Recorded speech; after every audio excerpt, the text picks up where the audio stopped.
துக்ளக்கு அப்புறம் வந்து வேற யார் திறமையான மன்னர்கள் கிடையாது. ஓகேவா? அவர் பையன் இருக்காரு, பையன் வந்து திறமையற்றவர். அதுக்கப்புறம் வரக்கூடிய மன்னருடைய பேர் பெரோசா துக்ளக்.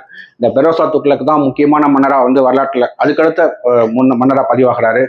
பெரோசா துக்ளக்கை பத்தி பெருசா பேசணும் அப்படின்னா அவர் வந்து என்ன செய்யறாரு அப்படின்னா, பெரோசா துக்ளக் 1251 அப்புறமே பெரோசா துக்ளக் ஆட்சிக்கு வந்துருவாரு. பெரோசா துக்ளக் வந்து என்ன பண்றாரு அப்படின்னா, பெரோசா துக்ளக் ஆட்சிக்கு வர முன்னாடியே 4 சுல்தானியங்கள் வந்து தன்னுடைய செல்ஃப் டிக்ளரேஷன் கொடுத்தது. ஐ மீன் தனித்தானே வந்து சுதந்திரத்தை அறிவிச்சுக்குது. அப்படி அறிவிச்சதுல 1334 மதுரை சுல்தானியம் தன்னுடைய சுதந்திரத்தை அறிவிச்சிருது. 1336 விஜயநகர பேரரசு தன்னுடைய சுதந்திரத்தை அறிவிச்சிருது. 1347 வங்காளம் தன்னுடைய சுதந்திரத்தை அறிவிச்சிருது. 1346 வங்காளம். 1347 யாரு அப்படின்னா அது வந்து பாமினி சுல்தான்கள் தன்னுடைய என்ன பண்றாங்க, சுதந்திரத்தை அறிவிச்சிடறாங்க. ஒன் செகண்ட் ரிப்பீட், இது வந்து பொறுத்துகள்ல கேட்பாங்களா? கண்டிப்பா கேட்பாங்க. எஸ், 1334 யாரு, நம்முடைய மதுரை சுல்தானியம் தனித்து விடப்பட்டு சுல்தானியம் விடுதலை பெற்றது. தன்னுடைய செல்ஃப் இதை வந்து விடுதலை அறிவிச்சுக்கிச்சு. 1336 யார் அறிவிச்சா செல்ஃப் சுதந்திரத்தை, தன்னுடைய செல்ஃப் டிக்ளரேஷன் என்ன பண்ணிட்டாங்க, நானே டிக்ளேர் பண்ணிட்டாங்க, நாங்கள் சுதந்திரம் அடைஞ்சிட்டோம் அப்படின்னு சொல்லிட்டு. யாரு? விஜயநகர பேரரசு. அதே மாதிரி வங்காளம் சுதந்திரம் அடைந்தது. அது எப்ப? 1346. அதே மாதிரி அதுக்கு அடுத்து வரக்கூடிய பாமினி சுல்தான்களும் விடுதலை பெற்றது. செல்பா வந்து சுதந்திரத்தை அறிவிச்சுக்கிட்டாங்க 1347. இப்படி பார்த்தோம்னா எல்லாமே சுருங்கிடுச்சு. அப்படியே நம்ம அவ்வளோ பெரிய சுல்தானியம், டெல்லி சுல்தானியம், டெல்லி மட்டும்தான் இருக்கு, மற்ற பகுதியில் எல்லாம் மாதிரி அப்படியே சுருங்கிடுது, கொஞ்சம் பெரிய அது சுருங்கிடுது. அவர்கிட்ட இருந்த வசீர்ங்கிற ஒரு பதவி ரொம்ப முக்கியம். வசீர்னா யார் அப்படின்னா ஒரு பிராமணர். அவர் வந்து வாரங்கள் படையெடுப்புல இருந்து அவர் கூட்டு வந்திருப்பாங்க.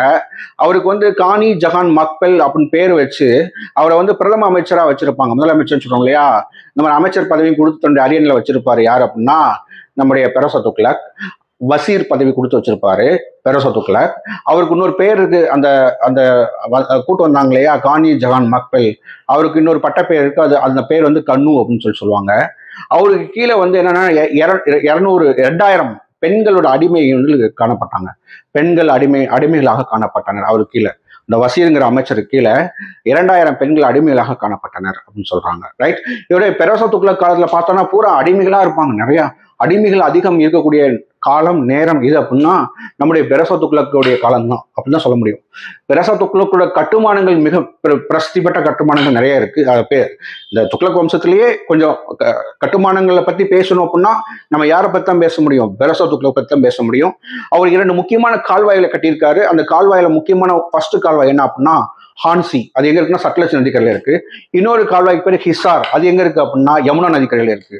இந்த 2 கால்வாய்களை கட்டி அந்த கால்வாய்க்கு இரிகேஷன் டாக்ஸ், ஓகேவா, தண்ணீர் பாய்ச்சல் வரி, ஓகேவா, தண்ணீர் பாய்ச்சுறாங்க இல்லையா, நீர் வரி, ஓகேவா, நீர் பாய்ச்சல் வரின்னு சொல்லிட்டு தண்ணீர் பாய்ச்சல் வரிக்குன்னு சொல்றாரு. வாட்டர் இரிகேஷன் டாக்ஸ் லெவி பண்றாரு. அப்ப 2 கால்வாயில வெட்டுறாரு. அந்த கால்வாயில நீர் நீர்ப்பாசன வரியும் விதிக்கிறாரு. ஓகேவா. அது மட்டும் இல்லைங்க, நம்மால் இன்னொரு வேலையும் பார்ப்பாப்புல. என்ன பார்ப்பான்னா இது நிறைய 1200 தோட்ட பூங்காக்களை உருவாக்குறாரு. 1200 தோட்ட பூங்காக்களை உருவாக்கி அதை பராமரிக்கிறாரு.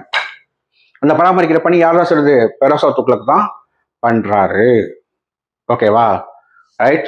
அடுத்து வந்து இவர் வந்து இன்னொரு விஷயம் சொல்லுவாங்க. இவர் வந்து குதுப் மினார் வந்து என்ன பண்ணுவார் அந்த காலத்துல அப்படின்னா கொஞ்சம் புதுப்பிப்பாருன்னு சொல்லுவாங்க. அந்த மராமத்து பணிகள்லாம் பண்ணுவார் அப்படின்னு சொல்லுவாங்க. அதுக்கடுத்து வரக்கூடிய விஷயம் என்ன அப்படின்னா இவர் நம்முடைய பெரோசா துக்ளக் இன்னொரு வேலை பண்ணுவாரு. அது என்னன்னா சிசியா டாக்ஸ் லெவி பண்ணுவாரு. சிசியா டாக்ஸ் அப்படின்னு என்னன்னா இந்துக்கள், அதாவது முகமதியர் அல்லாத ஏனைய மதத்தவரான இந்துக்கள் மீது விதிக்கக்கூடிய அந்த வரிக்கு பேர் தான் சிசியா டாக்ஸ். இந்த சிசியா டாக்ஸ் அறிமுகப்படுத்துறது யாரு அப்படின்னா முகமது பின் துக்ளக். அதுக்கடுத்து அந்த வரியை போட்டது யாரு அப்படின்னா நம்முடைய பெரோசா துக்ளக். அதுக்கடுத்து இந்த வரியை போறது யாரு அப்படின்னா சிக்கந்தர் லோடி அடுத்து வர போறாரு, லோடி வம்சத்துல. அதுக்கடுத்து இந்த வரியை போறது யாருன்னா அவுரங்கசீப் வர போறாரு முகலாயர்கள்ல.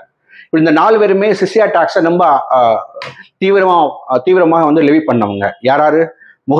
முதல் சிசியா டாக்ஸை போட்டவர் வந்து முகமது பின் துக்ளக்.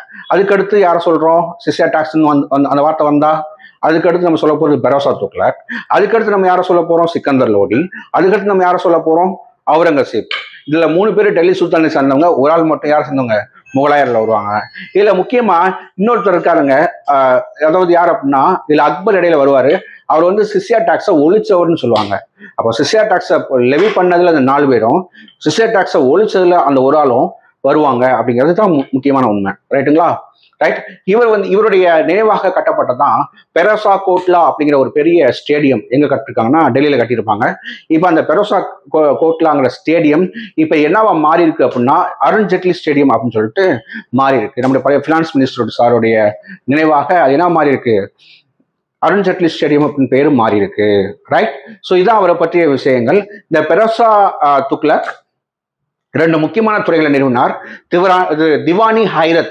அதாவது திவானி ஹைரத் அப்படின்னா பெண்கள், ஆதரவற்றவர்கள், அனாதைகள் இவர்களையும் ஆதரிக்கும் பொருட்டு ஒரு துறை. அதுக்கு பேர் என்னது? ஹைரத். திவானி ஹைரத் அப்படின்னு ஒரு துறையை நிர்மாணிக்கிறாரு. நிறைய ஹர்கானாக்கள் நிறுவுறாரு. அதுல முக்கியமா வந்து என்ன செய்யறாரு அப்படின்னா அடிமைகள் துறைன்னு ஒரு துறையை உருவாக்குறாரு. அந்த அடிமைகள் துறையில எல்லா அடிமைகளையும் என்ன செஞ்சாரு? பாதுகாக்கிறாரு.